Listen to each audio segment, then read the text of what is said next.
हाँ जी, आपको खासकर बताऊंगी तो साल भर पहले कोई एक पीएचडी डॉक्टर उन्होंने मेरे पास प्रश्न भेजा कि साहब हमें प्राकृत के स्तोत्र साहित्य पे कुछ लिखना है, एक प्रोजेक्ट वर्क, क्या आप हमें कुछ गाइडेंस कर देंगे? तो मैंने छूटते ही उनको कहा कि प्राकृत में स्तोत्र साहित्य है कहाँ? एक आध दो मिलते हैं छोटे मोटे ऐसे ही। हमने की जो कुंद ने भक्ति लिखी वो तो भक्ति साहित्य का, उन्होंने स्तोत्र साहित्य नाम नहीं दिया, समझ रहे ना? तो मैंने कहा है तो नहीं सर, आप देख लेना प्लीज, थोड़ा कुछ बता दो, आप इसे आशा है, कोई बात नहीं, आ जाओ, जितना बनेगा करा देंगे। अब वो आए, मैंने उनके साथ बैठा, कराया, देखा, अपना पढ़ा पलटा, खोजते खोजते एक जगह मुझे एक प्रमाण मिला कि स्तोत्र साहित्य तो जैनों में जो आगमिक स्तोत्र साहित्य है आगम परंपरा का, वो सिर्फ प्राकृत में है, अन्य किसी भाषा में लिखने की अनुमति नहीं थी। मूल परिभाषा में ये जुड़ा हुआ, पागत भाषण निबद्धम, प्राकृत भाषा में ही जो निबद्ध है उसका नाम थोत्तम तिजिणे ही प्रणक्तम, उसका नाम ही स्तोत्र है, ऐसा जिनेन्द्र भगवान ने कहा। आप सोच सकते, मतलब मेरे जैसा बिल्कुल अज्ञानी प्राणी क्या कह रहा था कि प्राकृत में है ही नहीं। जो देखा, मैंने क्या सोचा कि स्तोत्र साहित्य की शुरुआत समंतभद्र स्वामी ने की, और स्तोत्र साहित्य उसे कहते हैं जिसमें न्याय का, लॉजिक से हर बात कही है। उन्होंने न्याय की, भरपूर है न्याय, उनके तो स्तोत्र में न्याय भर पड़ा है। और उसी परिपाटी से आगे के जितने स्तोत्र लिखे गए उनमें भी कम या ज्यादा न्याय है, बाई लॉजिक बात कही गई है। हेतु से बात करते हैं, बिना हेतु के नहीं करते। तो मेरे दिमाग में उतनी ही सेट था। अब जब देखा तो दिमाग घूम गया, तो मैंने कहा भैया ये प्राकृत का स्तोत्र साहित्य मिलेगा कहां से ढूंढे? ढूंढता रहा, एक जगह कहीं लिखा मिला कि इस बारे में आज से लगभग 107 साल पहले जर्मनी और फ्रांस से प्राकृत के स्तोत्र साहित्य पर किसी ने काम करके, फ्रेंच लेडी ने, और उसका पूरा प्रकाशन किया था उस बारे में। अब मेरा किताब कहां से मिले? तो मैंने इधर उधर जोड़ तोड़ लगाई, और कुछ हमारे शुभचिंतक हैं, उन्होंने मेहनत करके ढूंढ के लाके वो मुझे पीडीएफ भेजी, और उसके ही रेफरेंस में मुझे पढ़ते पढ़ते और मिले, तो मैंने 4 ग्रंथों के नाम दिए। उन्होंने चारों की पीडीएफ मुझे 3 दिन में मेहनत करके भेजी। उस पीडीएफ के मैंने कंप्यूटर वाले को स्पेशल लगा के 10 रुपए पेज निकले, और मैंने वो करीब 1960 पेज थे, मैंने 19,600 रुपए उसको देके, और वो 4 वॉल्यूम इतने मोटे मोटे करवा के रखे। अब कभी फुर्सत मिलेगी तो उस पर शांति से, चीज तो हो गई, पता ही नहीं था, वो इंग्लिश में है सारा, करेंगे उसको धीरे धीरे। भाई मेरी गति धीरे रहेगी और क्या रहेगी, ठीक है ना? बिल्कुल नहीं कर पाता ऐसा तो नहीं कहता हूं, पर हाँ थोड़ी सी स्लो मोशन में रहे, करेंगे बैठ के। किसी को एकाध को नवीन जी जैसे को पकड़ लेंगे साथ में कि चलो भैया लगो साथ में करो अपने, भाई आगम पे ही तो काम कर रहे हैं ना। ये आपको जानकारी दे रहा हूं कि हमें, तो मैंने थोड़ा सा ये बताया, ठीक है ना। और दूसरा थोड़ा मैंने प्रासंगिक कह दिया, मैं कहा चमत्कार वाली बातें, ये वितरक धर्म का स्वरूप नहीं है, इसमें ये घुसाओ मत, समझ गया ना। हमने कि आप त्याग की पूजा करते हैं कि भोग की? जो त्यागता है उसकी पूजा करते हैं, तो फिर आप भोग की बातें कैसे सिखा रहे हैं कि हमारे लिए पूजा से मिल जाए, पाठ से मिल जाए, स्तोत्र से मिल जाए? उनकी सिखा कैसे रहे आप? कोई मौका लगे तो, इसलिए मैंने उन्हें समय दिया था 9:30 के बाद का, राजकुमार जी को। अब वो जिद करने लगे, तो साहब फिर पाठ वाठ चल रहा होगा, पर कोई सुनेगा नहीं। जो है थोड़ा उनका व्यवस्था है जो, और फिर राजकुमार जी की विशिष्ट स्थितियां हैं, उनका जब मन होता है तो कहते हैं, दृढ़ता से कहते हैं, इसलिए मैं उनको मना नहीं करता। मतलब क्या होता है जो शब्द के हिसाब से मैं भी लिख के बता देता हूं। स्तुति और स्तोत्र, इन दोनों में तकनीकी अंतर है। तकनीकी अंतर इस दृष्टि से है, चलो अब यही मंगलाचरण समझ लो, अलग से क्या करें। देखिए,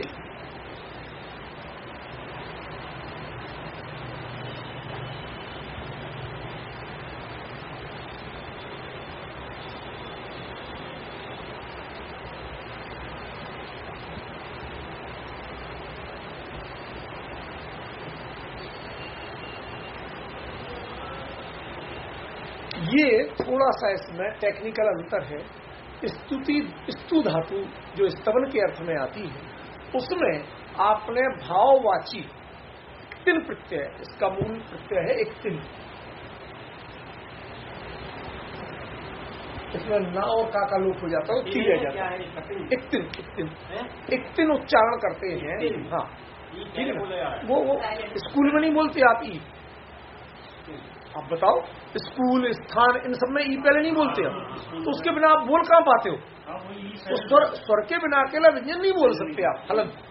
इसलिए ये तो अपने वो तो पंजाबी लोग वो कतन बोलेंगे। तो मैं यही तो कह रहा हूँ, ये उच्चारण का भेद है, ये उनका कोई मतलब नहीं है, जो है वो पहचान। ठीक है ना। तो ये भाववाची के स्तवन का भाव सो स्तुति। ठीक है ना। ये अब ये स्तवन के भाव से भी जो एक दूसरा प्रत्यय कहें, इसे क्या कहें, ये त्रायते, मतलब हमें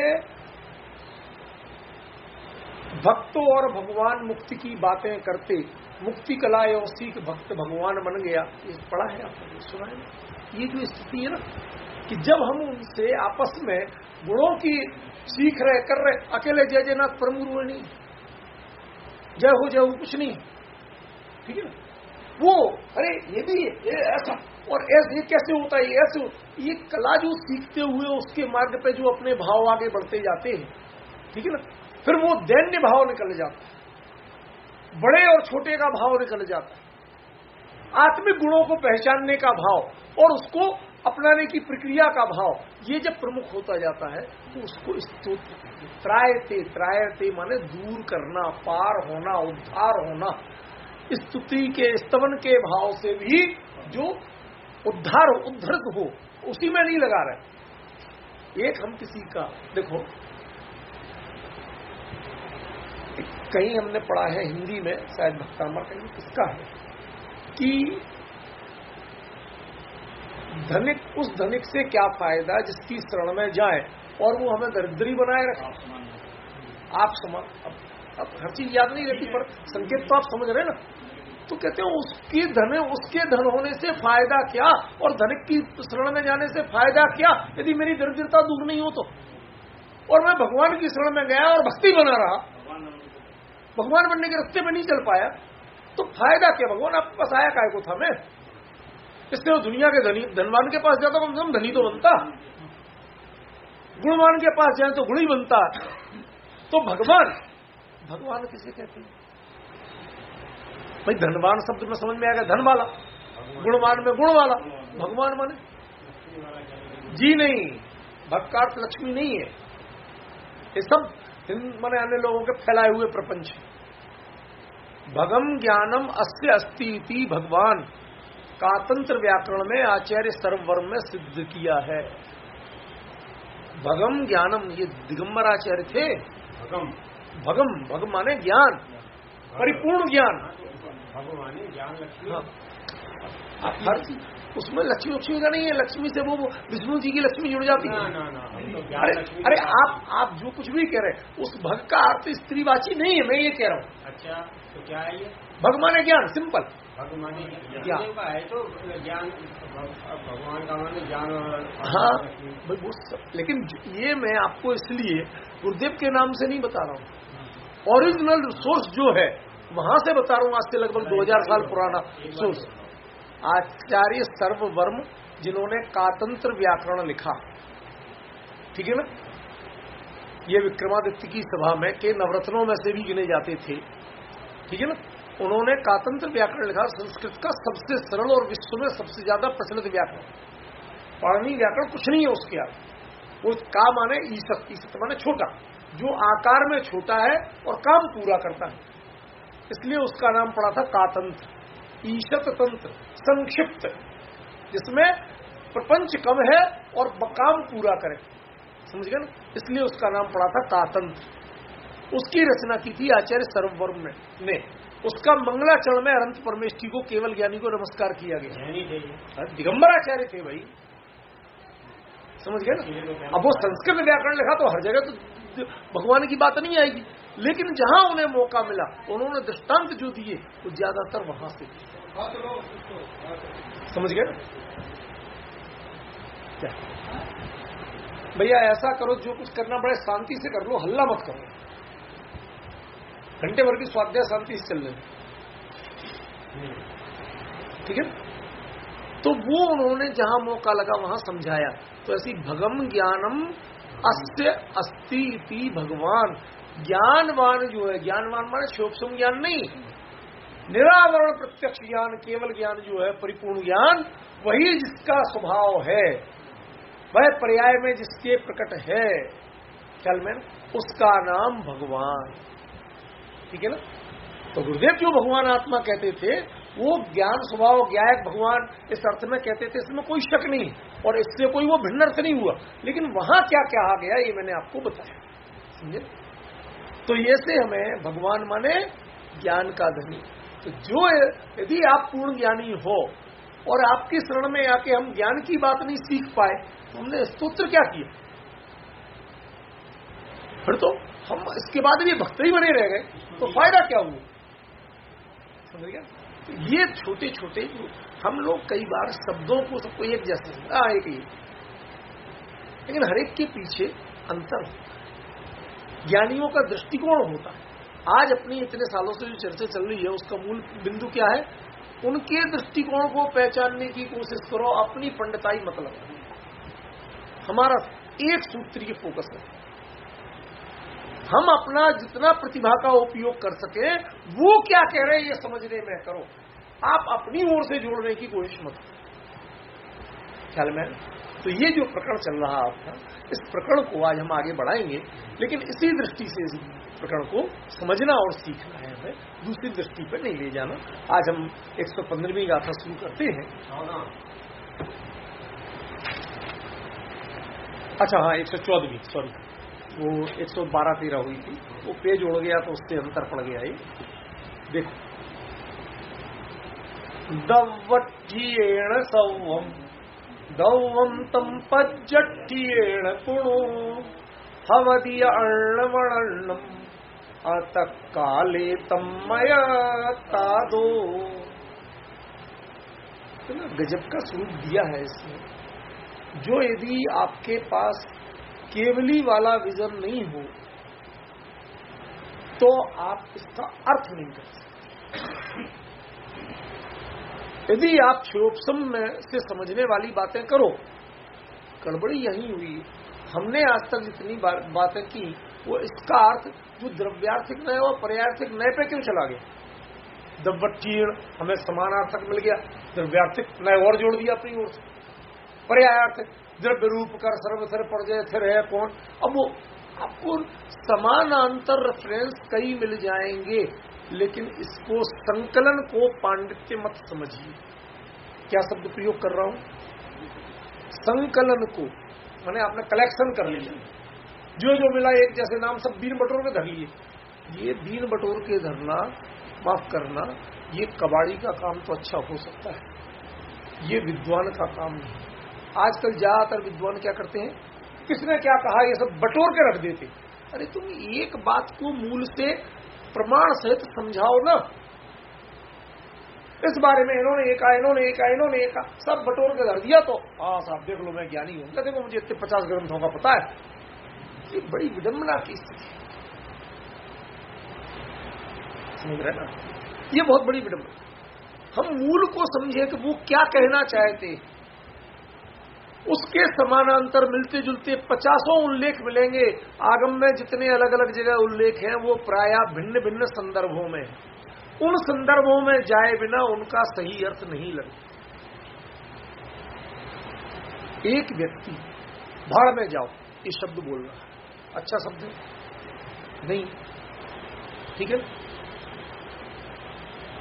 कुंड कुंड जैसे आचार्य बोल रहे हो तो बहुत बढ़िया है। अब आपने जो कहा कि अकेले एक आचार्य का संदर्भ जुड़ते ही आपको ये दिमाग में आ गया, कुंद कुंद ऐसी वैसी बातें तो कर नहीं सकते, कसाई की बात तो कर नहीं। इसका मतलब हमारे जीवन की बुराई दूर हो रही होगी।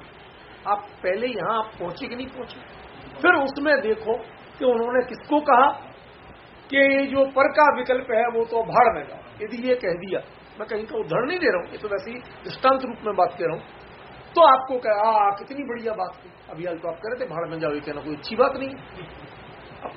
अब आप दोनों जगह उलझ रहे हैं, भाभी जी गलत तो नहीं कह रहा। इसका मतलब है कोई शब्द, कोई वाक्य भाई अपने आप में परफेक्ट चीज नहीं है, उसको जब तक हम पर्टिकुलर संदर्भ में नहीं देखेंगे तब तक उसका सही अर्थ नहीं हो सकता है। ये हमें दिमाग में बिठा के रखना। आजकल ये चल रहा है बड़ा आसान तरीका कि लोग बागों ने सारे विद्वान अपने प्रचार के लिए बड़े योग्य हैं, भैया मैं अयोग्य हूं, उन्होंने बाकी स्टैंड मोबाइल तो आजकल सबके पास ही रख लिए, बढ़िया वीडियो बनाते हैं, कंप्रेस करना सीख लिया, रोज अपना पोस्ट कर दो, हमने इस विषय पे बोल।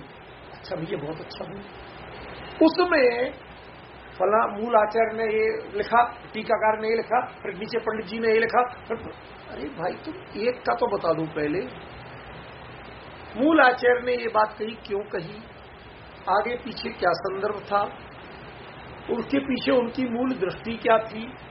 अब वो दृष्टि तय होगी तब आप आगे की बात तय करो कि जो आगे व्याख्याकारों ने लिखा है वह उसके अनुकूल है नहीं है, वो किस विजन को बता रहे हैं। जब तक मूल ग्रंथकार का विजन आपको पता नहीं है तब तक टीकाकार उसकी व्याख्या किस दृष्टि से कर रहे हैं आप पकड़ नहीं सकते। जब मूल ही पता नहीं है तो टीका समझ रहे हैं, तो ये बड़ी भारी कमी।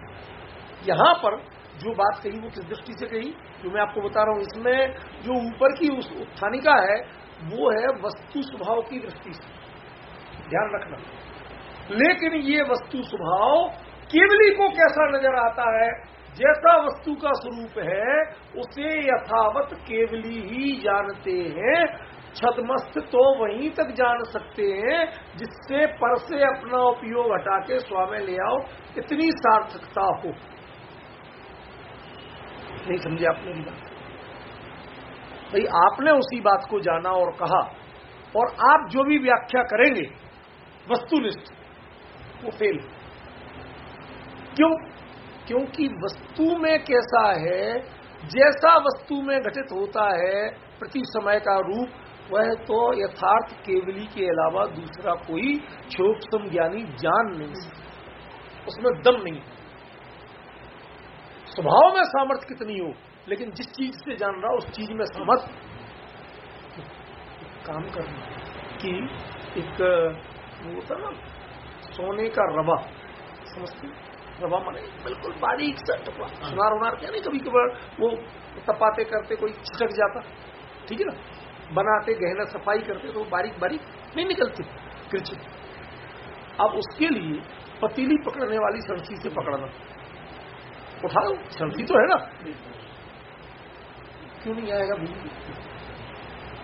दिखने में तुम्हारी बहुत बड़ी है और उसकी इतनी सी है, बिल्कुल पतली सी है, लेकिन वो पकड़ना उससे आएगा। उसमें गहर सूक्ष्मता चाहिए, उसमें विशालता। हम क्या, हमारा क्षुद्र जो सूक्ष्म ज्ञान है वो स्थूल तो बहुत है, सूक्ष्म को नहीं पता। वो सूक्ष्मता की पहचान किससे होगी? वो केवल ज्ञान से। इसलिए मैंने कहा कि यदि केवली का स्वरूप और केवल ज्ञान का दृष्टिकोण वो नहीं जोड़ोगे तब तक ये वस्तु स्वरूप की जो व्याख्या है ये परिपूर्ण नहीं है। जब आप इसे वस्तु से लेंगे तो फिर नए पे लाना पड़ेगा। द्रव्यार्थिक के द्वारा सभी द्रव्य है और वही पर्यायार्थिक के द्वारा, ठीक है ना, ये अण्लम भिन्न है और अण्लम अभिन्न है।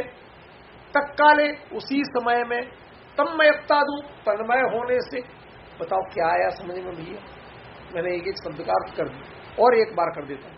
दव्वठीण द्रव्यार्थिक से, सब्वम सभी, दव्वम द्रव्य, तम वही, पज्जैठीण पर्यायार्थिक से, पुणु और, हवदि होता है या और, अण्लम उससे भिन्न और अण्लम और अभिन्न।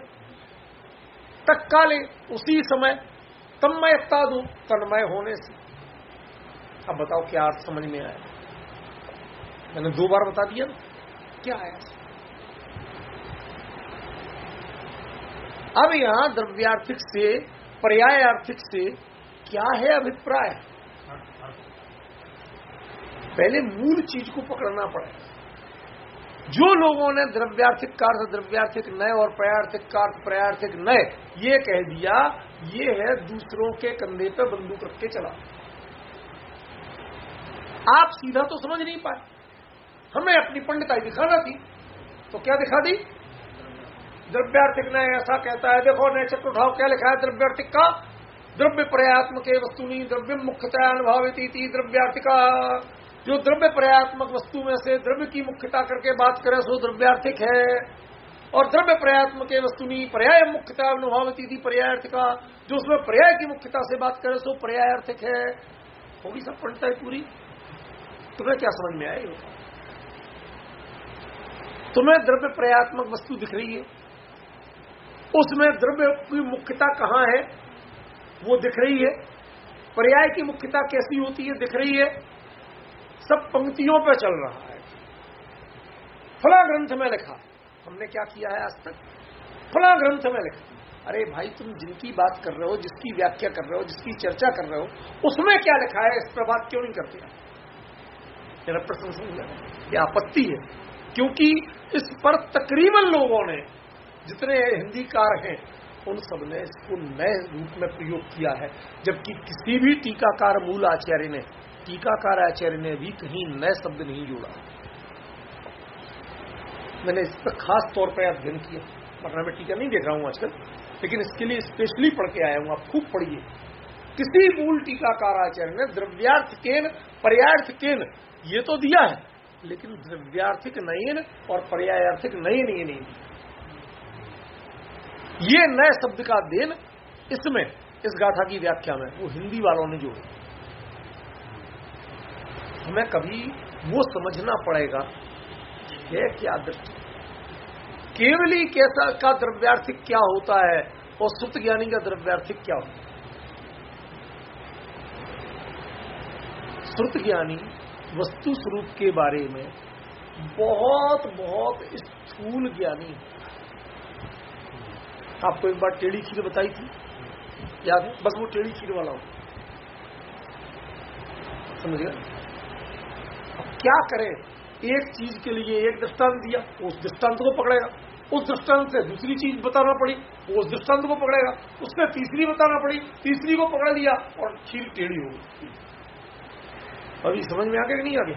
बताया था ना, इसलिए रिपीट नहीं कर रहा हूं। वो दूध की खीर टेढ़ी खीर हो गई, समझ गए? क्यों? क्योंकि हमें टटोल के पता चलता है, आंख तो है नहीं। ऐसे ही श्रुत ज्ञान जितना है वो सारा टटोल के जानने वाला है, वह वस्तु स्वरूप का साक्षात्कार करने की सामर्थ्य उसमें नहीं है। समझ गए ना? ये मैं जिनवाणी की गद्दी पे बैठ के और प्रवचन सार जैसा ग्रंथ सामने रख के और हाथ रख के बहुत जिम्मेवारी से ये बात कह रहा हूं। ये बात मुझे पता है, आप सुना सकते हैं मुझे, कि समंत भद्र ने लिखा है कि स्यादवाद केवल ज्ञाने सर्व तत्व प्रकाश ने भेदा साक्षात असाक्षात, क्या अंतर है एक साक्षात और एक असाक्षात। उनने सही लिखा है। साक्षात माने देख के किए, असाक्षात माने बिना देखे किए, टटोल के बताए। इससे ज्यादा और क्या प्रमाण चाहिए? आप ही के शब्द में आपके प्रमाण में आपका तो पक्ष नहीं है, हमारा पक्ष। समझ गए? अरे ज्ञानियों की यही तो खूबी होती थी, ज्ञानियों की खूबी होती थी भैया, वो आपकी बात से मियाँ की जूती मियाँ के सिर लगा के चले जाते थे और आप साफ बच जाते थे। रोड रमल जी के जमाने की सही घटना, लोगों ने शिकायत की, महाराजा गाय मैया का बड़ा भगत था। उन्होंने कहा साहब ये जैनी और उनका ये पंडित टोडरमल ये गाय को नहीं पूजते, बंद कर दिए। मुकदमा आया, दरबार लगा, बैठे सब, लोगों को डर था कि अब तो सूली चढ़ाया जाएगा। पंडित जी से कहा महाराज जितना हम पूजते ना उतने जो ये लोग कह रहे हैं ना ये नहीं पूजते। क्यों? के बताओ, तुम लोग गाय को बांधते कि नहीं बांधते? बांधते। और तुम्हारी गाय माता बंधन में हो, उसके बाद तुम खाते पीते कि नहीं खाते पीते? खाते पीते। साहब हम जैनी अच्छे, जब तक गौ माता बंधन में रहती है हम लोग अन्न जल का त्याग कर देते हैं। सुबह भगवान के दर्शन पूजन के पहले खाना नहीं, जब तक वो छूट जाती है। समझ रहे? और शाम को जब तक हम वो अंधु कर लेते हैं, अपने यहाँ तो अंधु होती है ना, रात्रि भोजन तो होता नहीं है, तो जब तक खाते हैं, जब तक वो गाय आएगी बनेगी उसकी, अरे राजा कहता यार ये तो गजब हो गया, ये तो हमसे बड़े भगत निकले गाय मां। व्याख्या उसको बताने का इंटरप्रिटेशन का एक ढंग है, अंतर समझे? तो ऐसे आपके इंटरप्रिटेशन आप जो कुछ भी कर रहे हो ना, वो आचार्यों ने गलत नहीं लिखे, उसके विजन को समझना पड़ेगा। जब आप उस विजन पे पहुंचोगे ना, उस लेवल पे, तो आपको पकड़ में आएगी। आज तक हमने किसी कोई ग्रंथ नहीं मिला ऐसा जिसने केवल ज्ञान को समझाया, केवली को समझाया। पहला ग्रंथ है भाई साहब, जिनवाणी के जितने हैं उनमें परिभाषाएं दी हैं, प्रयोग नहीं दिया। केवली कैसे जानते हैं, जीते जागते केवली की एक एक क्रिया, एक एक हरकत, जिसे कहना चाहिए, शब्द हरकत थोड़ा हल्का लगता है लेकिन बता रहा हूं, वो जिसमें दी है उसका नाम प्रवचन सार। बाकी में तो परिभाषाएं दी हैं, शब्द जाल। इसलिए इसको यदि अर्थ करना है तो आपको बहुत सावधानी रखना है। अब देखिए, मैं भूमिका जितनी करना थी आपको, चूंकि प्रश्न नहीं उठे तो उत्तर सही समझ में नहीं आता, इसलिए मैं प्रश्न पर जरा जोर दे देता हूं। अब उत्तर सुनिए क्या कह रहे हैं। एक वस्तु में द्रव्यार्थिक और पर्यायार्थिक दोनों पक्ष हैं, किसको ज्ञान में आएंगे? आपको आती है? वही तो पूछ रहा हूं, वही तो कह, मैं कुछ और थोड़ी कह रहा हूं भैया, फारसी नहीं बोल रहा। ये भी मेरा प्रश्न है कि प्रमाण तो देख सकते हैं क्या? नहीं, मैं यही तो बता रहा हूँ। वो प्रमाण ये जो परिभाषाएं है ना, वो सब ताक पर रख दो। आप स्थूल रूप में पर्याय भी एक स्थूल पर्याय, असंख्यात समयवर्ती स्थूल पर्याय जो आपको आइडिया में लगती है, इंद्रिय गोचर है, उसके आधार पे ही आप सारा कुछ निर्णय करते हो, पहचान करते हो। उससे आगे अनुमान भी नहीं, अंदाज लगाते हो। क्या कहा मैंने? अनुमान एक शब्द है और एक शब्द है अंदाज। इन दो में क्या अंतर होता है? अनुमान तो प्रमाण का ही है, प्रमाणिक है, कोई ऐसा नहीं होगा। अंदाज वो कहते हैं नहीं आइडिया। मैं अंदाज लगा रहा हूं कि चांद में और हमारी हीरोइन में, दोनों में क्या एक जैसा इतना ही मुंह, थोड़े बहुत धब्बे उसमें, थोड़े बहुत धब्बे इनके भी, नाक वाक बनी हुई है, सब अंदाजे बयां है। उर्दू में इस शब्द चलता है अंदाजे बयां, बोलने के लिए कल्पनाशीलता। अंदाज होता है कल्पनाओं पर आधारित, और अनुमान होता है प्रत्यक्ष पर आधारित। समझ गए? प्रत्यक्ष के बिना अनुमान नहीं होने, और बैठे बैठे खाम ख्याली कल्पनाएं करते रहो, ठीक है ना। सारे रीतिकालों दुनिया भर के कवियों ने क्या किए? कल्पनाएं तो की है। आंख ऐसी, नाक ऐसी, आंख हिरनी जैसी। अब भैया हिरनी की तो साइड में लगी होती है, इनकी सामने कैसे हिरनी जैसी होगी? पर तकरीबन बोलते ना, मृगाक्षी, हिरणाक्षी, पता नहीं क्या क्या बोलते। क्या है? मीनाक्षी, मछली जैसी आंखें वाली। वही मछली की भी सामने नहीं होती, साइड में होती, और उसकी तो यूं गोल होती है। यदि ऐसी कोई मछली की आंखों वाली कोई दिख जाए तो सच बताओ, डरोगे क्या? मोहित होगे? गलत तो नहीं कह रहा हूं, लेकिन कुछ नहीं चल रही है रूढ़ी से। एक आदमी ने कल्पना करके कह दिया, दुनिया ने ताली बजा दी, सब कह लेंगे बढ़िया। ऐसे ही अज्ञानता की पराकाष्ठा चल रही है। जितना क्षोभसम ज्ञान पर आधारित विवरण है, उसने पराकाष्ठा बना रखी। हमें पता क्या चल रहा? स्थूल व्यंजन पर्याय जो इंद्रिय गोचर है, वास्तव में ना पर्याय पता चल रही और ना द्रव्य पता चल रहा। द्रव्य कितना? तो भैया 5-7 मिनट से तो हम यही देख रहे, पिछली बार भी इसी शास्त्र ऐसे ही था, अभी भी ऐसे ही है, तो द्रव्य हो गया ना। पर्याय तो क्षण में बदल जाती, आप समझ गए? ऐसे हमारे लिए समझाया जाता, जिसे कहते हैं दिलासा देना। एक शब्द चलता है, दिलासा देना, घबराओ मत, हम सब तुम्हारे साथ हैं। भला आदमी कोई नहीं देता साथ, ठीक है ना। लेकिन किसी के यहाँ कोई मर जाए सब कहते चिंता मत करो भाई, हम सब तुम्हारे साथ, ठीक है ना। ऐसे ही यहां दिलासा दी जा रही है क्या कि स्थूल में कुछ समय तक आपको उसमें कोई बड़ा भारी अंतर नजर नहीं आया। अरे तुम्हारी अकल, तुम्हारी आंख में परखने की ताकत नहीं है, इसलिए तुम प्राय जो प्रति समय का परिवर्तन की जगह पर्याय की जो सदृशता है उसको तुम क्या मान रहे हो, क्या उसको द्रव्य मान रहे हो। वो क्या है? पर्याय की सदृशता, समान जातीयता। आपको शब्द बोल रहा हूं जिनवाणी की, समान जातीय जो पर्याय हो रही है उनको आप द्रव्य मान रहे हैं। ये ग्रंथ पहले भी आप जब से आ रहे, जब से ऐसे ही देख रहे, हमने इससे जो अनेक पर्यायों में या थोड़े लंबे समय तक एक जैसा दिखे उसको हम द्रव्य मान लेते, और जो थोड़ा बहुत बदलता दिखे उसको हमने इससे तो खोले ही नहीं, आज तो खोले ही नहीं, तो ये द्रव्यावस्था में रह गया, और खुल के पलट के बंद करके रखा जाता तो थोड़ी पर्याय हो जाती इसकी। बुरा मत मानना, ये कहने में आपको बचपने वाली भाषा जरूर लग रही होगी, अपने हृदय पे हाथ रख के तोलना। इसके अलावा और आप क्या इसकी पर्याय जानती, और इसके अलावा क्या द्रव्य जानते हैं आप? तो मैं तो गलत हूं, मैं अपनी गलती स्वीकार करने को तैयार हूं, आप बताओ आप इसके अलावा क्या जानते हैं? इस ग्रंथ में क्या पर्याय जानते हैं आप और क्या द्रव्य जानते हैं? इसका द्रव्यार्थ क्या है और पर्यायार्थ क्या है बताइए। जितने चाहे आपके बड़े ज्ञानी हों, जिनवाणी के शब्दों और गाथाओं के उद्धरण मुझे मत देना, इसमें समझाओ कि आपको और क्या आता। ओके जी, मेरी बात समझ में आ रही कि नहीं? मेरे प्रश्न समझ में आ रहे? हमें दुनिया के वो सब नियम सार में लिखा पड़ा, मुझे मत सिखाना भैया, मैं कम पढ़ा लिखा हूं, मुझे इतनी रहने दो। मुझे तो ये बताओ कि प्रवचन सार जी में जो ये लिखा है इसका मतलब क्या है?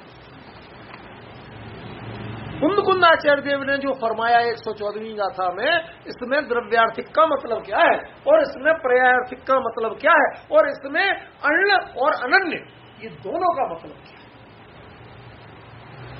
क्यों तो अन्य है और क्यों अनन्य? जब वो पर्याय केवली के ज्ञान से कभी नष्ट ही नहीं होती है तो अन्य कैसे? ठीक है ना। और यदि वो पर्याय है तो वह द्रव्यार्थ से अनन्य कैसे? प्रश्न समझ में आ रहा है कि नहीं? आचार्य ने यही कहा, कुछ और कहा? देखो, हमारे लिए तो नवीन जी ये लालच है ही नहीं कि कितने समय में हम अपनी बात को कर सकेंगे, इसलिए उसकी तो हम चिंता करते ही नहीं। हमें तो अपनी बात करना, आपस में हम तो साधारण चर्चा कर रहे हैं। ये फोन फान से तो हमें रिकॉर्डिंग से और उल्टी थोड़ा सा अनिजी लगता है, क्यों? हमें तो अपनी जो सहज चर्चा करते थे वो कर रहे हैं। अब दुनिया में जो कहीं बैठ के सुन रहे हैं उनके लिए पूरी बात यहाँ जैसी समझ में नहीं आ रही, उनका सामने वाले जैसा स्तर नहीं है, तो कहीं कोई पूछते हैं सर आपने क्या बताया था, भाई साहब आपने क्या बताया, भैया समझाते जितना बनता बता देते।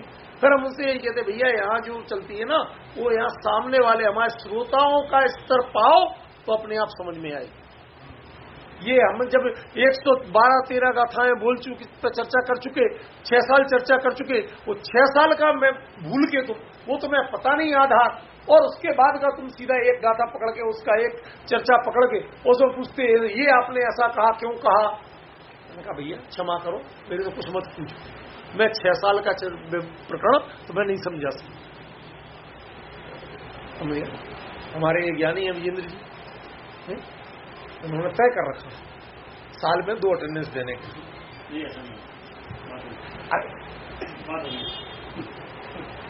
देखो भाई ऐसा है, मेरी एक शैली विचित्र, बुरा मत मानना। क्या है कि आज नवीन जी जरा सुनो, ऐसे ही दुनिया की बात बता रहा हूं। और मंदिर में पूजा करते ना, तो कोई भी छोटा सा प्रसंग आ गया, मोक्ष कल्याणक आ गया, या अभी अक्षय तृतीया आ रही है, कुछ भी है, तो मेरी एक आदत है कि जो व्यक्ति मुंह छुपा के जरा बच के रहते हैं, आने में पीछे रहते हैं धर्म ध्यान में, भाई कल का कार्यक्रम भाई साहब की ओर से है, करना उसे कुछ नहीं है, लेकिन उसे आना पड़ेगा। सबसे पहले पूरे काम में हाथ लगाना पड़ेगा, भगवान का प्रक्षालन भी करना पड़ेगा, और पूरी पूजन खड़े होकर करना पड़ेगी, साथ में रहना पड़ेगा। अब वो एब्सेंट रहेगा। हमने क्यों जोड़ा? कि भैया तू लाभ ले ले, हमें तेरे से कोई लाभ, किसी से एक पैसा या कुछ कोई प्रयोजन नहीं होता, क्यों जोड़ देते? तो इनको हम क्यों छेड़ रहे? ताकि ये नियमित बने रहे। हमें कोई अपना स्वार्थ नहीं है, हमें तो जो चर्चा करना वो ही करना। अकेले एक भी बैठा हो तो हम वही चर्चा करते, हमें कोई अंतर नहीं पड़ता। समझिए, ये तो इनसे अनुराग बस कह रहे हैं कि भैया इसको तारतम्य को तोड़ो मत। फिर बाद में थकान लगने लगती है, क्योंकि बीच का काफी मैटर निकल गया, तो वो थकान लगेगी, उपयोग में वो ताजगी नहीं रहती। इसलिए चलो जाने दें, तो विषयांतर था। का कुछ मतलब नया तो नहीं बनता है?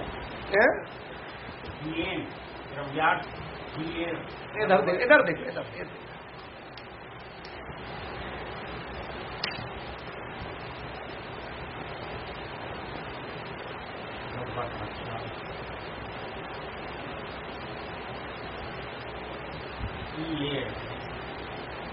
ऐसा है।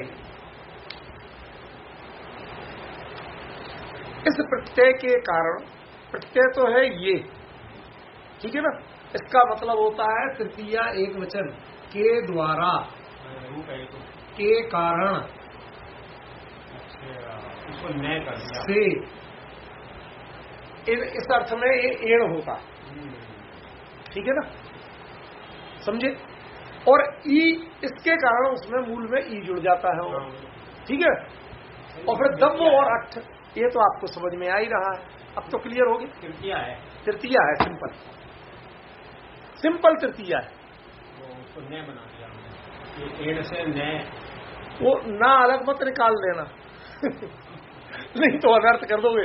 दब्बठिए ना, सब्बम दब्बम, द्रव्यार्थ में कोई द्रव्य नहीं है ये तो उसका अनर्थ हो जाएगा भैया, ऐसा मत कर देना, समझे। कई बार कोई शब्द ज्यादा अपनी पंडिताई दिखाते ना, तोड़ के इधर का उधर, उधर का उधर कर देते हैं, जो अर्थ होता है वो बिल्कुल कहीं गायब हो जाता है, दूसरी चीज आके बैठ जाती है, ठीक है। के द्वारा बिल्कुल परफेक्ट है। हाँ, द्रव्यार्थ से सभी द्रव्य रूप में है, और पर्यायार्थ से सभी भिन्न माने पर्याय रूप में है। तो मैं कैसे लिख दिया? कहाँ लिखा ना, ये आगे वालों ने। अब भाई उनने क्या लिखा वो तो मैं उस पर चर्चा ही नहीं कर रहा, मैं तो आचार्य ने क्या कहा वो बता रहा हूँ। अब अपने आप बाकी जो करेक्शन हो करते रहो, मुझे क्या लेना देना इससे।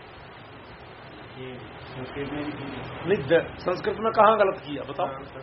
सही है, कहीं नहीं लिखा, कोई गलत नहीं है ये तो मैं इसीलिए तो भाई साहब कहता हूँ, हिंदी वाले अब कितने बड़े ज्ञानी हैं, उनसे मुझे डर लगता है, क्योंकि मैं बहुत अज्ञानी उनके आगे।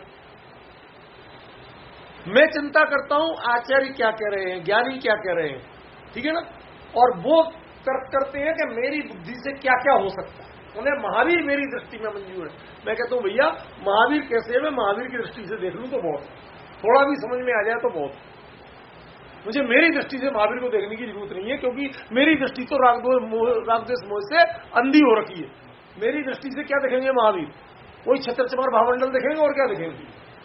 100 इंद्र आते देखेंगे, उसके पीछे का वो विजन ही नहीं मिलेगा, समझे ना।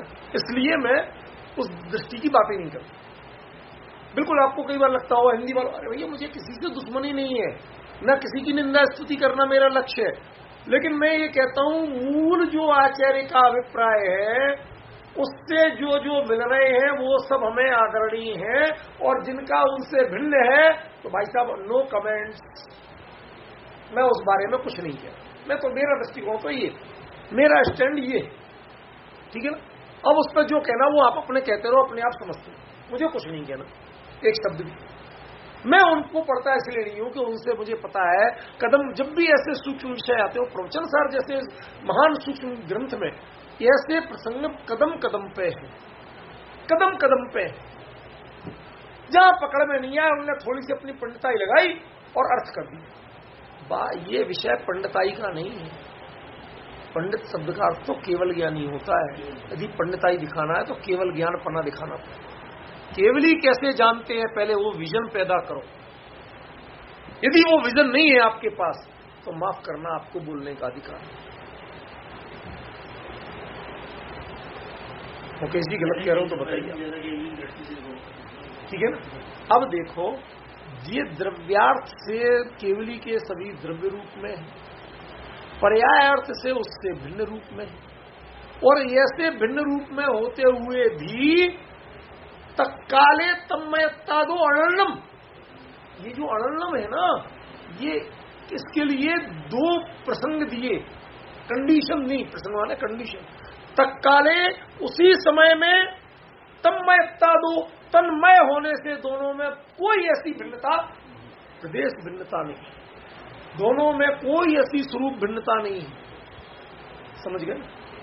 आप बताइए, केवल ज्ञान पर्याय जो हुई वह ज्ञान से कितनी भिन्न है?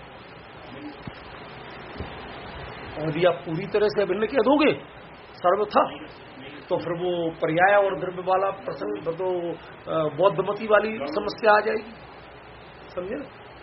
तो उन्होंने कहा कि ये इतना विजन तो किसी के पास क्लियर हो कि जिसको द्रव्यार्थ भी से संपूर्ण द्रव्य पक्ष दिख रहा हो, पर्यार्थ से पर्यायार्थ पक्ष दिख रहा हो, और उसके बाद भी उसको दोनों को अलग अलग देखने की जरूरत नहीं हो, वो मिक्स है, एक में एक है, फिर भी जिसको बिल्कुल भिन्न भिन्न दिख रहा। इतनी क्षमता तो पैदा करो। मैं आपको सही घटना बताता हूँ, मुझे क्षमा करना, किसी प्रसंग को दृष्टांत दे रहा हूँ, मुझे दृष्टांतों के पसंद नहीं है, लेकिन कभी कभी कोई बात समझाना होती है। तो एक बार क्या हुआ कि हमारे कुछ मतलब घर में ऐसी प्रोग्राम था छोटा मोटा, तो उसमें वो जो आस पड़ोस के लोग आते ना, वो सारे नॉन जेंट्स, उनको थोड़ा करना था। तो हमने कहा ये कह लेंगे थोड़े से मैरोली से उस सेब वगैरह ले आना, नमकीन से मोटे वाले, तो इनका नाश्ता रख देंगे, वो लोग आएंगे नाश्ता कर जाएंगी लेडीज। ठीक है, लाने करे। मैं कहा मैं तो शुद्ध बनाता बैठू, जो है ले आना। अब मैं मैरोली पहुंचा, वहां पहुंचा तो ताजा बना ही रहा। अच्छा ठीक है, थोड़ा प्रयास से हमने कहा भाई कढ़ाई साफ हुई थी, तेल कैसा है, पुराना है क्या ताजा? बाबूजी आज तो संयोग की बात, आपको मैं जानता हूँ, आप मेरा बदलवाते हो, लेकिन आज आपको बदलवाने की जरूरत नहीं है, आपसे झूठ नहीं बोलूंगा, बिल्कुल ताजा तेल डला है, फिर टीन में से पिछला वाला ये देख लो, ये पड़ा है। अब बना रहा, बन के आया घान उतर के, क्या बाबूजी थोड़ा ठंडा हो जाएगा? ठंडा हो, खड़ा हूं मैं 15-20 मिनट खड़ा। फिर मैंने एक सेब उठाया और यूं देखा। मैंने कहा, उससे मालिक बैठा काउंटर पर, उससे कुछ नहीं, अंदर जो बना रहा। हमने कहा उस्ताद तेरा बेसन में नमी ज्यादा है, पानी ज्यादा डाला तूने गूंथते समय, क्यों? अरे तेरे कंधे पे जोर कम पड़ेगा ना, टाइट बेसन को जब घिसेगा तो कंधे पे जोर पड़ता है, कलाई पे जोर पड़ता है, और थोड़ा ढीला होगा तो फटाफट होता जाएगा। अरे बाबूजी आप क्या जाने से? काउंटर वाला बोला, कहता अबे शर्म कर शर्म, जिस आदमी ने अंदर आके देखा नहीं तुम्हारा बेसन कैसा रखा है नहीं, उसके सामने तूने गूथा नहीं और वो खाता है नहीं है, और यूं करके जिसने इतने में बता दिया, तो शर्म कर, उसे कितनी पहचान है, उस पे उसकी कदर कर। कहता बाबूजी सही है, पहले थोड़ा टाइट था तो मैंने कह दिया भैया तेरे, कहते बाबूजी बहुत टाइट चल रहा है, तो मैंने कह दिया थोड़ा सा मिला ले। ये मैं अपनी बड़ाई कुछ नहीं चाहता, ये लौकिक प्रशंसा की कोई कीमत नहीं है। मैं क्या कहना चाहता हूँ, देख के और उसके अंदर बनते समय, बेसन गूथा जाते समय वो पानी ज्यादा मिला है, ये पहचान तले हुए सेब को देख के जिसको हो जाए, ये है विजन का अंतर। अभी उस सेब में पानी नहीं, सिक गया, पूरा कुरकुरा हो गया, ठीक है। उसके बाद आप ये पहचान सको कि इसके बनने में पानी से ज्यादा गूथा गया था, और ये वाला जो है ये टाइट बेसन का गूथा गया है। ये पहचान उस कड़क, दोनों कड़क सेब है, और उसमें जिसको लग जाए, ये एक नॉलेज है, ये डीप नॉलेज है, ये आपके चर्म चक्षु और स्पर्शेंद्रिय का विषय नहीं है। अब उसमें क्या द्रव्यार्थ पक्ष था, क्या पर्यायार्थ पक्ष था, समझ गए ना? क्या बेसन था, क्या मसाले थे, क्या पानी था, क्या गूंथने की क्रिया थी, ये कमी गूंथने की क्रिया में हुई है, क्या सामग्री से हुई है। तो ये जिसके पहचानने की सामर्थ्य हो, केवली के ज्ञान में उसका द्रव्यार्थ पक्ष भी स्पष्ट है, पर्यायार्थ पक्ष भी स्पष्ट है। लेकिन आप ये पूछो कि उस समय ये दोनों चीजें भिन्न हैं क्या? उसी समय, जिस समय आप द्रव्य को द्रव्यार्थ से सबको द्रव्य रूप देख रहे हो, पर्यायार्थ से उससे द्रव्य से भिन्न देख रहे हो, जब भिन्न देख रहे हो तो ये दो अलग अलग हैं क्या? कि तत्काले अनन्नम, उस समय में दोनों, जो मैं दो अलग अलग देख रहा हूं है, लेकिन जब आप क्षेत्र आदि की अपेक्षा से देखेंगे तो दोनों अनन्य हैं। क्यों? तन्मया दो, वह केवल ज्ञान की पर्याय ज्ञान से तन्मय है, भिन्न नहीं। अब ये आप अभी शब्दों में कहना बहुत आसान है, अभी थोड़ी और गहराई में जा रहे हैं हम। उस समय जब वो जो घटित हो रहा है, उस घटित होते समय आपको क्या अंतर दिख रहा है? आप पिक्चर देखते हैं, आपके हर्ष या विषाद के जो परिणाम होते हैं वो काय से होते हैं? एक्टिंग से होते हैं, ठीक है ना। लेकिन जो डायरेक्टर होता है, एक्सपर्ट, वो उसी में क्या देखता है? इसका डायरेक्टर गधा था, उसने उसको बताया नहीं ऐसा करने को। अब ये एक्शन देख के डायरेक्टर की नादानी पकड़ क्या रहा है उसको, अरे उसने जैसा बताया होगा उसने वैसा कर दिया। समझ गए? ये उसकी कमी है कि उसने जो ये चीज नहीं देखी। समझ गए? ऐसे जो निकाल सके इतनी पहचान, इतनी डीप नॉलेज, और ये नॉलेज भी कैसी, सुनना जरा नवीन जी, सुनना ध्यान से, ये नॉलेज भी कैसी? प्रत्यक्ष, परोक्ष नहीं। ये नॉलेज भी कैसी? प्रत्यक्ष। स्मरण करना रहस्यपूर्ण चिट्ठी, टोडरमल जी के जब प्रश्न आया कि अनुभव के काल में आत्मा प्रदेश प्रत्यक्ष होता है क्या? अविरति सम्यक दृष्टि को आत्मा प्रदेश प्रत्यक्ष होता है क्या?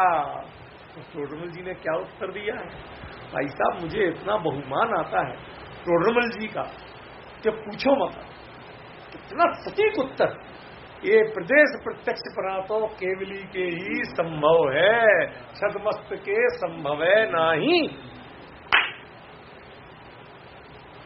केवली उस समय उसका एक एक प्रदेश प्रत्यक्ष देख रहे हैं। बताइए आत्मा का कौन सा प्रदेश है जो केवली के में, जिसमें केवल ज्ञान नहीं है? बताइए कौन सा प्रदेश है? कोई नहीं है ना। तो फिर केवल ज्ञान पर्याय समाप्त होते ही फिर केवली कहां बची? भाई पर्याय तो पर्याय है, पलटेगी। तत्काले तन्मयत्तादो अनन्यम, वस्तुगत रूप से पूरी तरह से अनन्य है, लेकिन वस्तु के दो पक्ष है, जो द्रव्यार्थ पक्ष और पर्यायार्थ पक्ष। जब हम पर्यायार्थ पक्ष से देखते हैं, उस काल की अपेक्षा से देखते हैं, तो उस काल में वो वैसा ही है, अगले काल में वो चीज नहीं। अगले काल में अगली केवल ज्ञान पर्याय, वह केवल ज्ञान पर्याय। दोनों में कुछ अंतर नहीं है, लेकिन दोनों एक नहीं।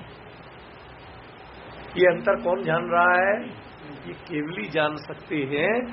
ये हम आप यदि बात करें कि हाँ साहब मैंने ऐसा बताया, फला ग्रंथ में ऐसा लिखा था, जिसने ग्रंथ लेके बात की, समझ लेना वो नादान। क्या शब्द प्रयोग किया विजेंद्र जी?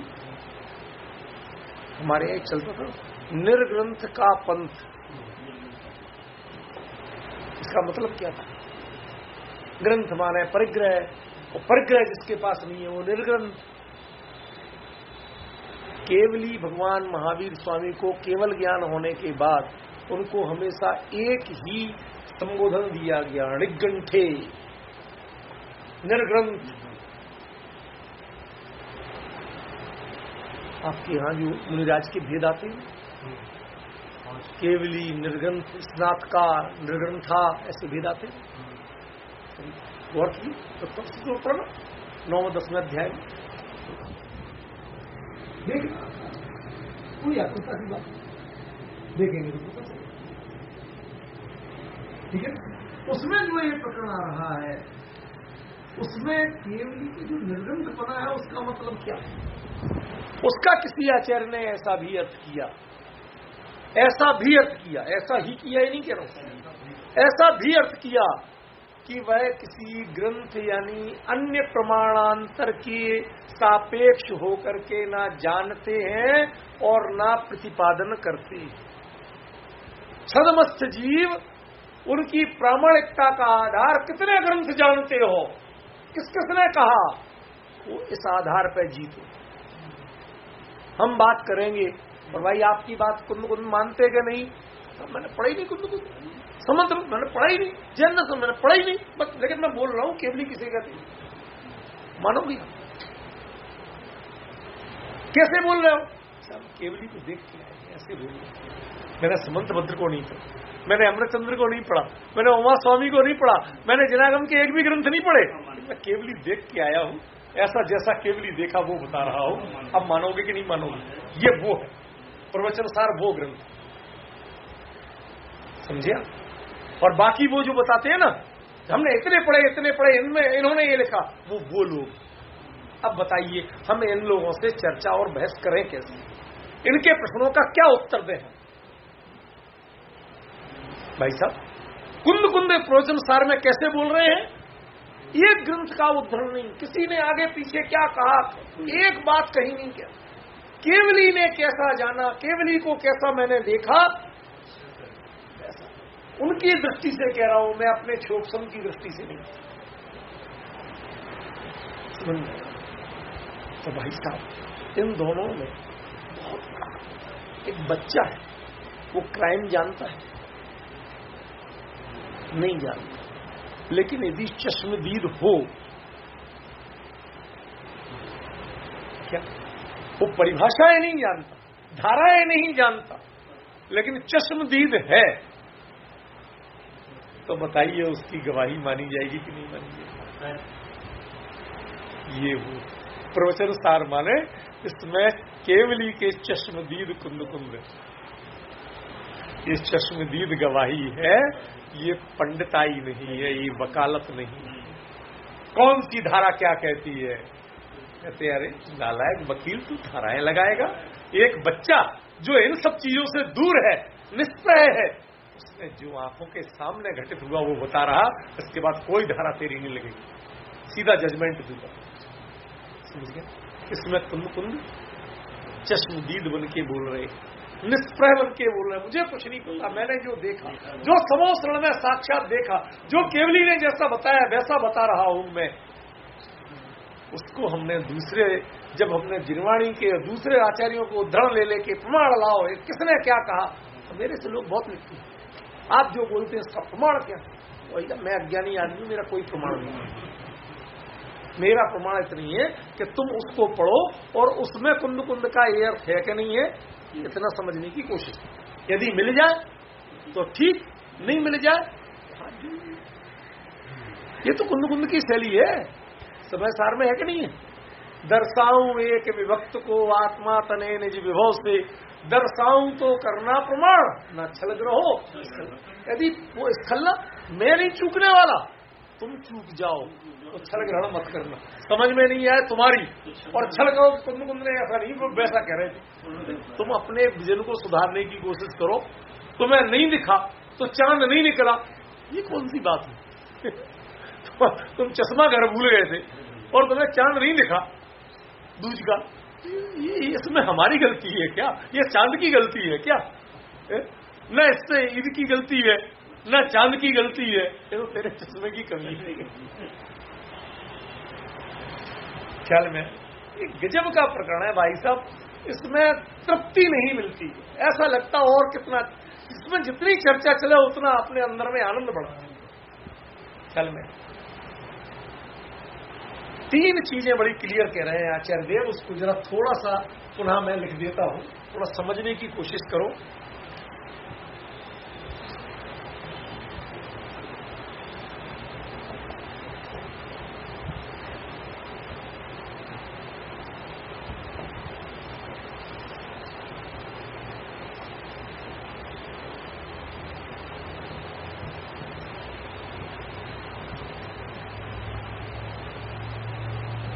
तद भिन्न माने, तद माने द्रव्य,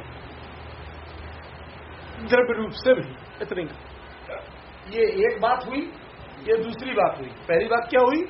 द्रव्यार्थिक से सभी द्रव्य रूप, पर्यायार्थिक से सभी तद भिन्न है, माने द्रव्य रूप से भिन्न है। माने अब जो कुछ आपको पकड़ में आ रहा है, पर्याय शब्द नहीं कहा, तद भिन्न। द्रव्य नहीं है, अन्य भी नहीं है, द्रव्यांतर भी नहीं है, संयोग नहीं है। अब जो वस्तु में आपको मूल में अंतर में जो दिख रहा है, अभी तो हमें द्रव्य पक्ष पकड़ना नहीं आता भाई साहब। हम समान जाति पर्यायों को द्रव्य मानते हैं। आज शुरुआत में यही बात कही कि नहीं कही? आप उस पर करना चर्चा। मैं तो आपसे कहता हूं कि उसको आप जो आपको अपने आप से पूछना, क्या आपको बाकी में इसके अलावा कुछ पकड़ में आया तो बताना। यदि नहीं, मैं तो उस बात पे कही, वस्तु में नहीं है, जिनवाणी में नहीं है, ये नहीं कहा मैंने। आपको लाख कहा जा रहा है, लेकिन आपकी नजर इतनी भौंतरी है, वो सड़सी इतनी मोटी है, क्या उसमें वो सोने का जो पतला तार है जो कटके गिरा है गहना बनते समय, वो उसमें आपको हम पकड़ के ले जा रहे, भैया इसके घर नहीं पहुंचना है तार। क्यों? क्योंकि इसने पतीली उठाने की सड़सी से पकड़ा है, उसमें गैप इतना होता है और तार इतना पतला है, कहाँ खिसक जाएगा पता नहीं चले। ऐसे ही हमारे स्थूल शोभसम से कहाँ वो द्रव्य की परिभाषा आप शास्त्र से जानते हैं, मुस्लिम विरोध नहीं कर रहे। हमें आपकी द्रव्य की परिभाषा पे शंका नहीं है, मैं उसके पकड़ और प्रत्यक्ष की बात कर। तो यही तो बात यहां कही जा रही। जब भी तो केवली की महिमा है, नहीं तो उनकी महिमा क्या है इस चर्चा में, इस प्रकरण में? जो असली जो केवली का जोड़ में दे रहा हूं वो क्यों दे रहा हूं, यही महिमा है। और तीसरी बात क्या कह रहे हैं वो, तत्काले उसी समय तन्मय तादो,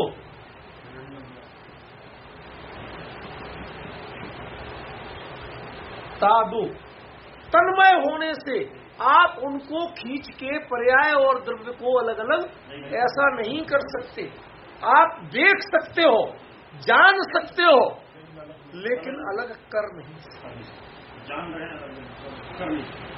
हम बहुत सी चीजें पहचानते हैं।